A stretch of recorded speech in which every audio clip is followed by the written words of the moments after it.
नमस्कार। आप सबका एक बार फिर से स्वागत है हमारे यूट्यूब चैनल इको लर्नर्स पे।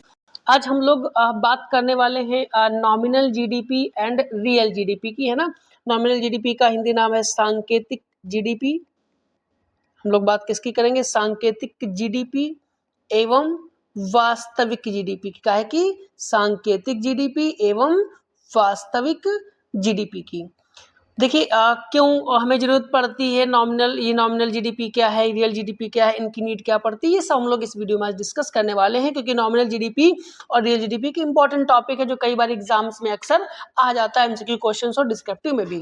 तो अगर आप चैनल पे पहली बार हैं तो चैनल को सब्सक्राइब और वीडियो को लाइक करना मत भूलिएगा, ताकि आप तक ऐसे और इम्पोर्टेंट फैक्ट्स, ऐसे इम्पोर्टेंट टॉपिक्स आप तक आसानी से पहुंच सकें। देखिए, सबसे पहली चीज तो यही है कि दो चीजों की हमें क्यों जरूरत पड़ी। Why do we need to GDP? हमें दो प्रकार के जीडीपी की आवश्यकता क्यों पड़ती है ना। समझ लेते हैं क्यों आखिर हम नॉमिनल जीडीपी और रियल जीडीपी की बात करेंगे, क्यों हम ये सब पढ़ेंगे, है ना। देखिए, suppose India GDP increase from ₹100 lakh crore to 120 lakh crore. मान लेते हैं कि भारत का जीडीपी 100 लाख करोड़ से बढ़ के 120 लाख करोड़ हो गया, है ना। 100 से कितना? 120। अब देखिए, अब क्वेश्चन ये आता है कि अब प्रश्न यह, नाउ द क्वेश्चन इज कि जो जीडीपी है ना, कितनी बढ़ गई हमारी? हम देख रहे हैं कि 100 से कितनी हो गई? 120 हो गई। अब यहाँ पे दो क्वेश्चन खड़े होंगे। कौन सा? एक क्वेश्चन तो ये आएगा कि डिड प्रोडक्शन इंक्रीजेस? क्या जीडीपी बढ़ी है? अगर भाई जीडीपी 100 लाख करोड़ से अगर 120 लाख करोड़ हो गई है तो क्या प्रोडक्शन बढ़ा है, क्या उत्पादन बढ़ा है, या डिड प्राइस इंक्रीज, या फिर केवल कीमतें बढ़ी हैं? ये दो चीजें हमारे पास आई, है ना। अब देखिए, डिटेल में वीडियो हम लोग डिस्कस करेंगे, क्योंकि अच्छे से डिस्कशन करना है, इसलिए आप वीडियो के अंत तक, लास्ट तक जरूर बने रहिएगा, ताकि कॉन्सेप्ट आपको एक बार समझ में आ जाए तो दोबारा कभी दिमाग से उतरे ना, है ना। अब यहाँ पे दो चीजें है ना कि ये आखिर जो बढ़ रहा है क्यों बढ़ रहा है? भाई दो चीजें हैं, तो प्रोडक्शन बढ़ेगा और या तो क्या होगा? प्राइस इंक्रीज होगा, है ना। अब इसके लिए है ना, इकोनॉमिस्ट दो चीजें यूज करते हैं to answer this. Economist use, एक तो इकोनॉमिक्स यूज करते हैं नॉमिनल जीडीपी का कॉन्सेप्ट, जिसको हम लोग करंट प्राइस जीडीपी भी कहते हैं, वर्तमान कीमतों पर जीडीपी कहते हैं। और दूसरा कॉन्सेप्ट यूज करते हैं रियल जीडीपी, जिसको हम लोग बोलते हैं कांस्टेंट प्राइस जीडीपी, वास्तविक जीडीपी या स्थिर कीमतों पर जीडीपी। ये जो दो क्वेश्चन खड़े हुए हैं ना यहाँ पे कि प्रोडक्शन बढ़ा है या प्राइस बढ़ा है, इसी की वजह से दो कॉन्सेप्ट बने, नॉमिनल जीडीपी जिसको करंट भी कहोगे आप, और रियल को आप कांस्टेंट प्राइस जीडीपी भी कहते हो, ठीक है। अब पहला हम बात करेंगे जीडीपी का। तो देखिए, जीडीपी क्या होता है, नॉमिनल रियल तो बात पे आएंगे। जीडीपी दरअसल क्या होता है? जीडीपी बराबर होता है, जीडीपी इज इक्वल्स टू होता है summation of price into quantity. मतलब इकोनॉमी में जितनी गुड्स प्रोड्यूस करी गई, क्वांटिटी प्रोड्यूस करी गई, और जितना ये आपका प्राइस रहा उन गुड्स का, उनका जब हम मल्टीप्लिकेशन करके सम करते हैं तो कहलाता है आपका जीडीपी। मतलब एक इकोनॉमी में, एक फाइनेंशियल ईयर में जितनी भी गुड्स एंड सर्विसेज प्रोड्यूस करी जाती हैं, उनका जो मार्केट वैल्यू होता है, उसको जब हम एग्रीगेट करते हैं तो बनती है जीडीपी। जीडीपी के लिए हमने टोटल नेशनल इनकम की एक अलग से प्लेलिस्ट बना रखी है। उस प्लेलिस्ट में हमने डिस्कशन किया है जीडीपी और बाकी सारी चीज़ों का, तो आप वो वीडियो देख लीजिएगा तो आपको क्लियर चीज़ें समझ में आएंगी, ठीक है। तो देखिए, अब जीडीपी जो चेंजेस मिला आपको, अभी फॉर्मूला हमने लिखा था कि जीडीपी बराबर क्या होता है? Summation of price into quantity, यही तो होता है। अब ये समेशन प्राइस क्वांटिटी है कि, है ना। तो जीडीपी में अगर कोई चेंज आएगा तो या तो भाई दो एलिमेंट थे वेरिएबल, प्राइस और क्वांटिटी, तो या तो प्राइस की वजह से आएगा या तो क्वांटिटी की वजह से आएगा, है ना। तो जो जीडीपी जो चेंज होगी किस वजह से होगी? एक तो चेंज इन क्वांटिटी होगा और दूसरा क्या होगा? चेंज इन प्राइस होगा। तो इन दोनों की वजह से जीडीपी में चेंज आता है, ठीक है। अब इन दोनों की वजह से कैसे आता है, अभी हम लोग आगे पढ़ते हैं। देखिए, पहले डिस्कशन कर लेंगे नॉमिनल जीडीपी की, जिसको हम लोग सांकेतिक जीडीपी कहते हैं। और ये जो नॉमिनल जीडीपी होती है, दरअसल ये आपकी होती है जीडीपी एट करेंट प्राइस। ये कैसी होती है? ये होती है आपकी जीडीपी काहे पर? करंट प्राइस पर। अब इसका नाम ही लिखा है करंट प्राइस, मतलब जो करंट में प्राइस चल रहे होंगे। तो nominal GDP is the value of final goods and services. ये क्या है? वैल्यू है फाइनल गुड्स एंड सर्विसेज की, which is measured at current year prices. जो किस पे मेजर करे जाते हैं?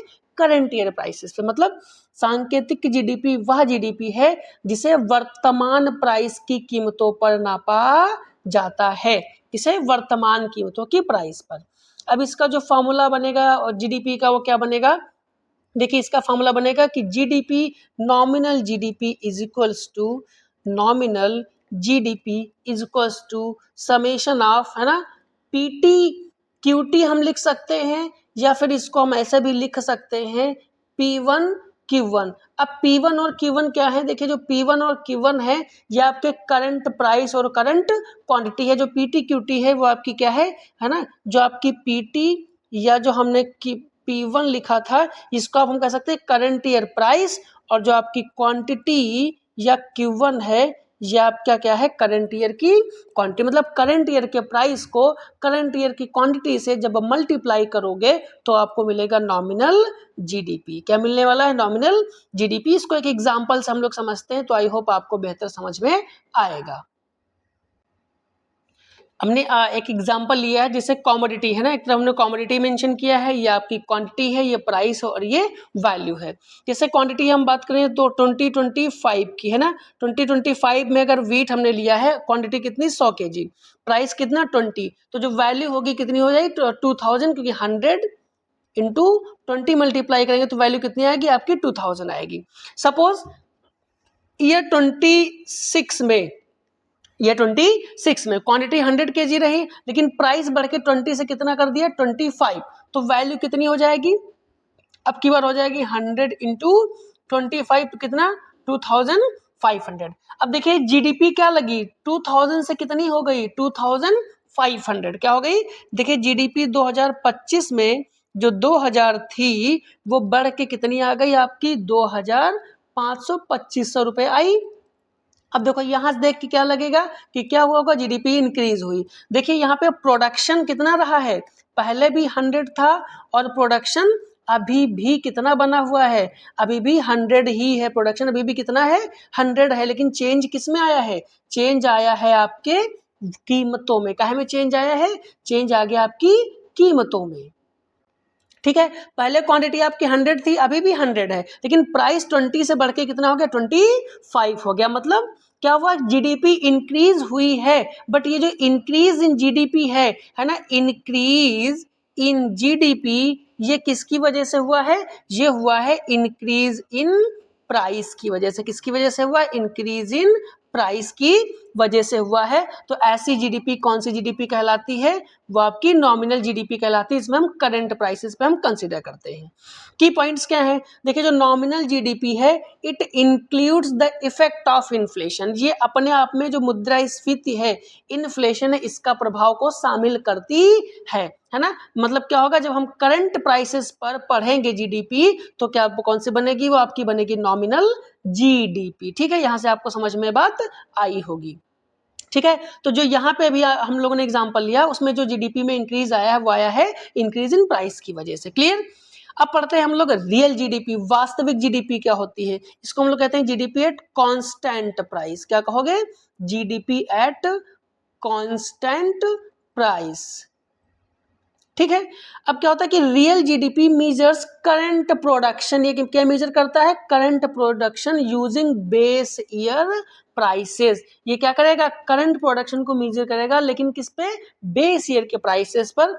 वास्तविक जीडीपी वर्तमान उत्पादन को आधार वर्ष की कीमतों पर मापता है। किस पे मापेगा, आधार वर्ष की कीमतों पर।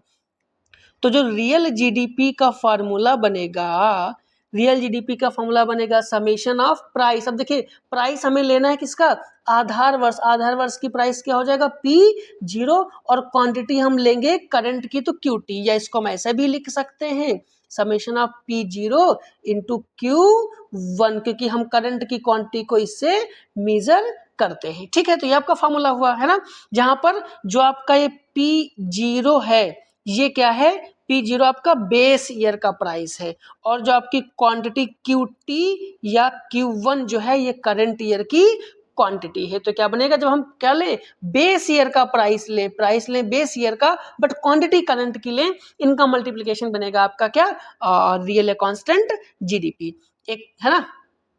अब अगर हम उसको एग्जाम्पल से समझना चाहें तो ठीक उसी एग्जाम्पल से वैसे ही समझ सकते हैं ना, लेकिन उसकी कोई खास ऐसी जरूरत नहीं है ना। हम लोग एक रिलेशनशिप पढ़ लेते हैं कि इन दोनों के बीच में आखिर क्या है। ठीक है, अब अगर पुराना ही एग्जाम्पल एक बार देख लेते हैं, पुराना एग्जाम्पल लेके, जिससे पुराना एग्जाम्पल जो हम लोगों ने यहाँ पे ये वाला एग्जाम्पल लिया था, है ना, इसमें हमने प्राइस इंक्रीज किया था, इंक्रीज करके हमने वैल्यू बढ़ा दी थी। अब अगर इसमें हम सपोज प्राइस इंक्रीज ना करते, प्राइस हम 20 रखते, प्राइस कितना रखते हैं हम, प्राइस अभी भी 20 ही रखते, और हम क्या चेंज कर देते, इसका प्रोडक्शन चेंज कर देते। क्या कर देते, हम प्रोडक्शन चेंज कर देते, है ना। तो प्रोडक्शन चेंज करने की वजह से भी क्या हो जाता कि जीडीपी बदल जाती, या फिर अगर प्राइस वही रहा है ना, प्रोडक्शन में कोई चेंज नहीं आया है, तब भी चीजें वैसे ही बदलती रहेंगी। ठीक, तो इसने इन्फ्लेशन शामिल किया अपने आप में। अब जो हम बात करें एक रिलेशनशिप की, रिलेशनशिप बिटवीन नॉमिनल जीडीपी और इनके बीच में क्या होता है, देखिए जो रिलेशनशिप है सांकेतिक जीडीपी और वास्तविक जीडीपी का, तो जो फॉर्म रिलेशनशिप बनेगा वो होता है नॉमिनल जीडीपी, क्या होगा, nominal GDP is equals to, ये होता है आपका रियल जीडीपी प्लस इन्फ्लेशन, इसमें क्या शामिल होगा, प्लस इन्फ्लेशन इसमें शामिल होता है। ठीक है, ये रियल जीडीपी जब निकालते हैं, अगर इसी में से सपोज हमको रियल जीडीपी लिखना होता, तो रियल जीडीपी के लिए क्या करोगे, नॉमिनल जीडीपी में से हम क्या कर दें, इन्फ्लेशन सब्स्टिट्यूट कर दें, इन्फ्लेशन घटा दें, तो हमें मिलेगा अपना रियल जीडीपी या GDP at constant price. Clear. जो जैसा एक एग्जांपल लेते हैं हम कि किसी इकोनॉमी में दिया है नॉमिनल जीडीपी ग्रोथ बराबर 12%, रियल जीडीपी ग्रोथ बराबर 7%, तो जो आपका इन्फ्लेशन आ जाएगा कितना हो जाएगा, 5% हो जाएगा। पुराने वाले फॉर्मूले से ही हम देख सकते हैं। ठीक है, तो ये नॉमिनल जीडीपी और रियल जीडीपी का कॉन्सेप्ट था। आई होप अभी इन दोनों के बेसिस पे हम लोगों में कॉन्सेप्ट है जीडीपी डिफ्लेटर का, काहे का, जीडीपी डिफ्लेटर का, जहां पर हम इन दोनों का यूज करके उसे पढ़ते हैं। तो ये नेक्स्ट वीडियो में हम अपलोड कर देंगे, तो आई होप वो वीडियो जरूर देखेगा। अगर आपको वीडियो अच्छा लगा है तो चैनल को सब्सक्राइब, वीडियो को लाइक करना मत भूलिएगा, बने रहिएगा चैनल के साथ ताकि आपको नए नए अपडेट्स मिलते रहें। Thank you.